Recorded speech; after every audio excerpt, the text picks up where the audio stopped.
झालेली गाणं ऐकवेळी वेगळं केलं किंवा काही, कारण तू इकडे मात्र सर्वत्र शांतपणे तो तिथं बसून असतो आणि सर्व कामं छान चाललेली असतात. तर दीपक संत आपल्या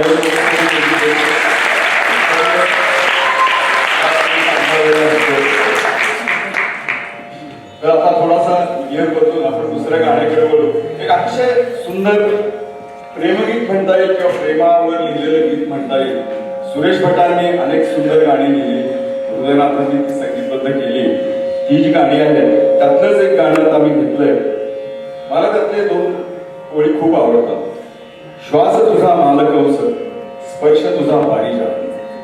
पारिजात म्हणजे जो समुद्र मंथनातून आला तो पारिजात. असे सुंदर शब्द असलेले शब्दप्रभू आमचे दिवंगत सुरेश भट यांचं हे सुंदर गीत आपल्या समोर सादर करते. संविधान चांदण्यात फिरताना